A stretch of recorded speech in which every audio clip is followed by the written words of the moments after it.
Now, I don't want to get too technical, but there is a term for people like the prophet Elijah, whom we encounter in the reading from 1 Kings today. He is what the experts call a piece of work. 3 of the episodes for which he is most famous will serve to give us a taste of Elijah's character. First, at the height of a drought that he claims to have set in motion at the command of God, he goes to stay with a widow and her young son. In his very first encounter with the woman, he says, with no preliminaries, "Bring me some water to drink and bake me some bread." He apparently doesn't care much either for the social niceties or for the plight of this widow, who was just about to cook a last meal for herself and her boy, and then to settle down to starve to death. He promises they won't starve, and her supplies of grain and oil are miraculously renewed all the time that he stays there. Second, when the widow's child becomes ill and dies, and she blames this man of God for causing it, Elijah raises him from the dead, but not before handing off the blame to God. He rebukes God, saying, "O Lord my God, have you brought calamity even upon the widow with whom I am staying by killing her son?" The same kind of cheeky irreverence appears in the 3rd episode, along with something more unsettling, sinister even. Elijah confronts King Ahab and issues a challenge. The king has adopted the pagan practices of his wife Jezebel, filling the land with shrines to the goddess Asherah and her consort Baal. It is this apostasy that has occasioned the drought, at least according to the prophet, and the time has come for a showdown. Elijah proposes a contest with the prophets of Baal atop Mount Carmel in the sight of all the people, whom he challenges, saying, "How long will you go limping with 2 different opinions? If the Lord is God, follow him. If Baal is God, then follow him." Then he takes on the 450 prophets of Baal by having both sides set up altars with bulls, kindling, wood, everything but the fire. Then he proposes that they pray to their God, and he will pray to Yahweh, and the deity who answers with fire will be acknowledged as the true God. When the prophets can't seem to get a rise out of Baal, Elijah takes to mocking them, suggesting that maybe their God is on a journey or asleep or visiting the privy. So maybe they should shout louder and, cut themselves with knives and that sort of thing. They do, but it has no effect except to make their voices hoarse and to get sticky pagan blood all over the place. Now it's Elijah's turn in the spotlight, and he does his best P.T. Barnum act. He calls the people in close so they can see better, and they watch as he rebuilds the altar to Yahweh and digs a trench around it. Imagine their shock and indignation when he orders the servants to pour water and to keep pouring water over the altar until the offering is soaked and the trench is full. The arrogance necessary to waste that much water in the middle of a severe drought just to prove a point is also an element of the prophet's character. But that's not the sinister part. That comes after God responds to Elijah's prayer by sending down fire that consumes the burnt offering, the wood, the stones, and the dust, and even licks up the water in the trench. The people are appropriately awed by this display and bow down to worship Yahweh on the spot. That's not enough for this zealous prophet, however. He tells the people, "Seize the prophets of Baal. Do not let any one of them escape." Then they seize them, and Elijah brings them down to the Wadi Kishon and kills them there. 450 human beings slaughtered like those bulls on the altars, their blood running into the dry riverbed, filling it up like the water Elijah poured over the offerings filled up the trenches. So when we talk about the great prophet Elijah, we should remember not only his faithfulness to God, but also his willingness to confront God with accusations of wrongdoing.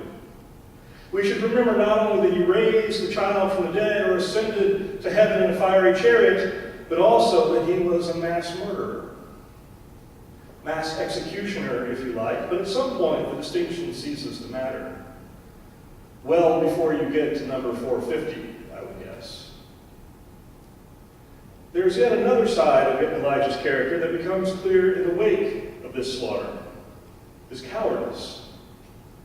When Jezebel finds out that Elijah has killed all her prophets, she vows to kill him. This gets Elijah's attention.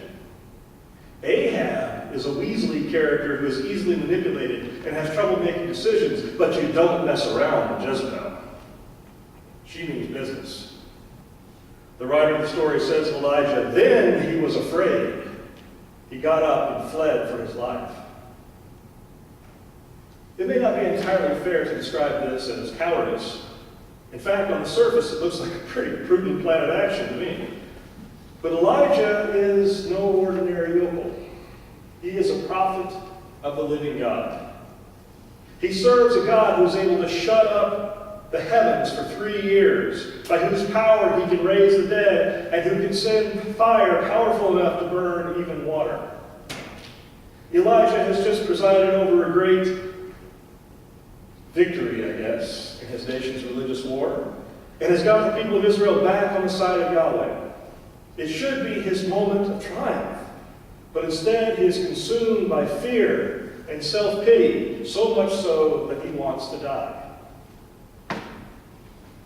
Prompted by an angel, he travels to Mount Horeb, the site where Moses encountered God in the burning bush and later received the 10 Commandments from God's hand.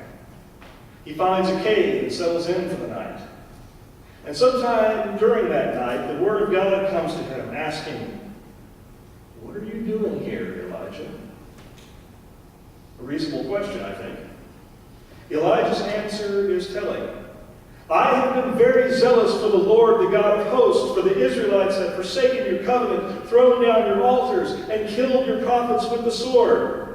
I alone am left, and they are seeking my life to take it away." The maitre d' calls out, "Pity, party of one?" God does not respond to this complaint of Elijah's, except to tell him to go to the mouth of the cave because God is about to pass by. The writer tells us, "Now there was a great wind, so strong that it was splitting mountains and breaking rocks in pieces before the Lord. But the Lord was not in the wind. And after the wind, an earthquake. But the Lord was not in the earthquake. And after the earthquake, a fire. But the Lord was not in the fire. And after the fire, the sound of sheer silence." I find it interesting that it says the Lord was not in the fire, given the story of the contest on Mount Carmel that we saw just a chapter before. It sort of calls into doubt the whole fire from heaven scenario, doesn't it? We may have here in these verses the voice of another writer who is troubled by that depiction of God's power and its implications, not the least of which is the zeal Elijah displays in butchering his enemies.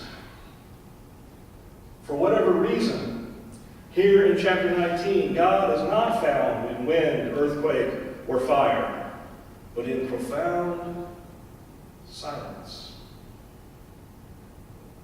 When the silence comes, Elijah goes to the mouth of the cave, where God repeats the question, "What are you doing here, Elijah?" And here is where the prophet proves to be a disappointment.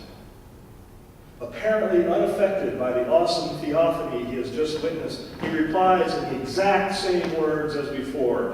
"I have been very zealous for the Lord, the God of hosts, for the Israelites have forsaken your covenant, thrown down your altars, and killed your prophets with the sword." It's like he's reading it from a card.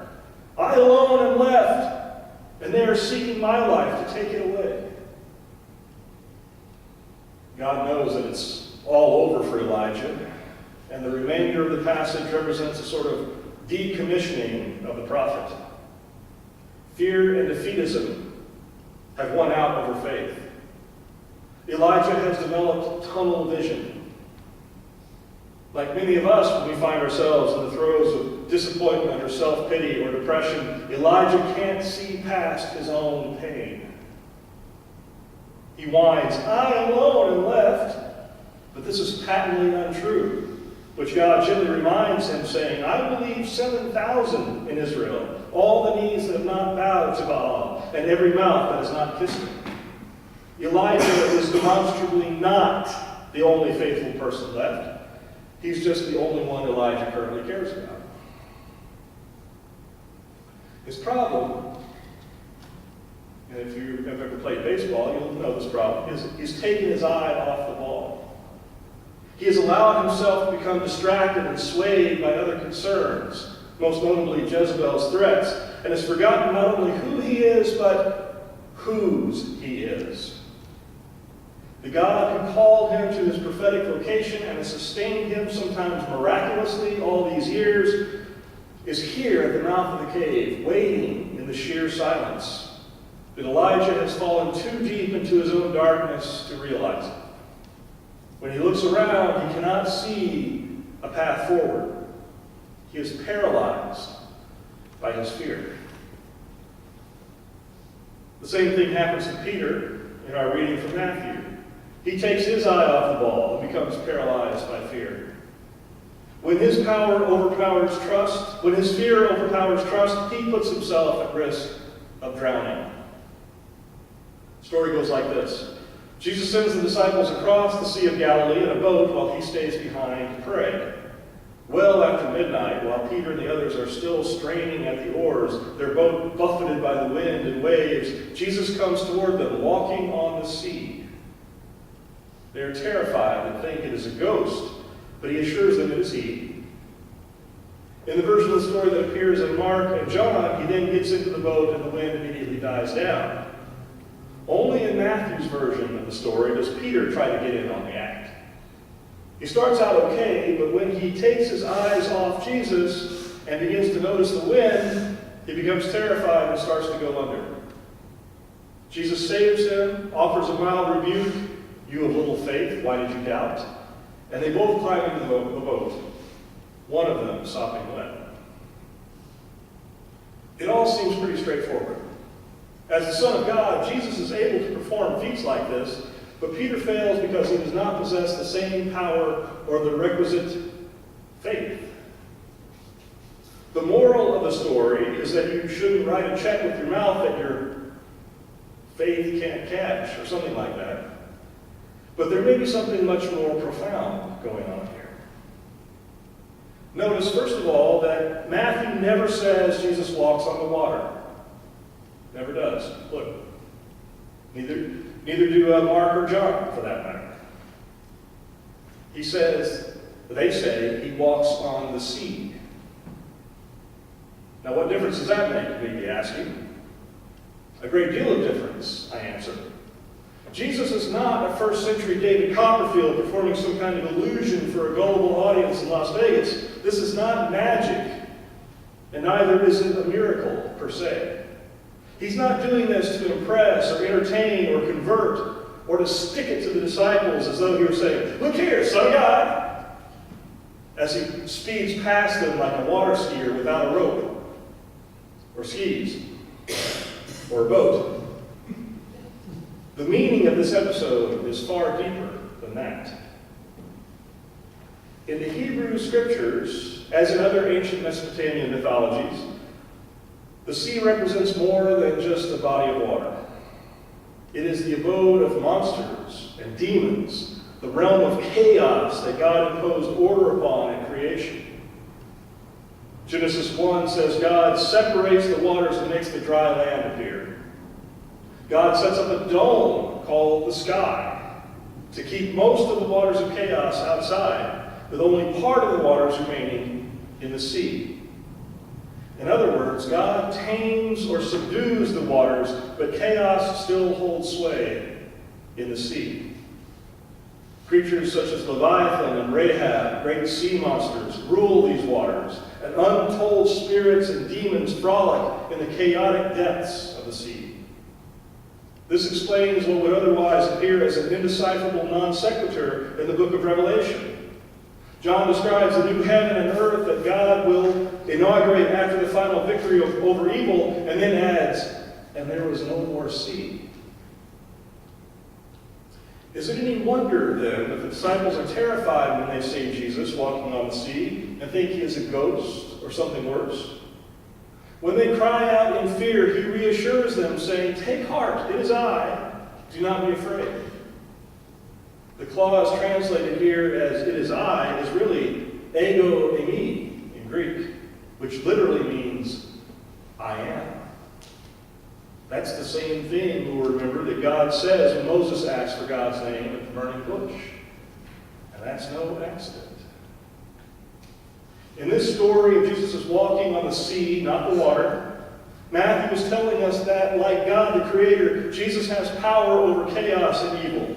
He treads the spirits and monsters and gods and devils of the sea underfoot. He can calm the winds and waves with a word. The sea of chaos holds no terror for the one whose name is I Am. But see what happens when Peter tries to elbow his way onto the scene. He says, "Lord, if it is you, command me to come to you on the water." He says, "Come." So Peter gets out of the boat, starts walking on the water, and comes toward Jesus. See what he did there? Peter doesn't get the message. He doesn't ask to tread on the sea of chaos, but only to perform the magic trick of walking on water to impress his friends. So when he gets out there and suddenly realizes where he is, when he takes his eyes off Jesus and looks around at the waves and the wind, when he starts imagining Leviathan swimming up from the depths to chomp him, he freaks out. He becomes paralyzed with fear, starts to sink, and has to cry out to Jesus to save him. Which he does, of course. Jesus must know what's going to happen. He probably knows what Peter is thinking even as he makes the request, but he lets him try it. And when he inevitably fails, he doesn't write Peter off and let him go down to sleep with the fishes. He reaches out his hand, catches him, and takes him into the boat with him. That's good news, not just for Peter, but for all of us as well.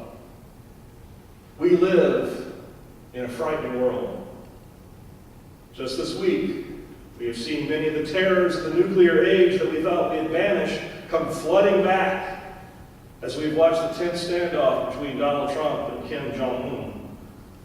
We've seen a bomb go off in a mosque in Minnesota and white supremacists clash with protesters in Virginia.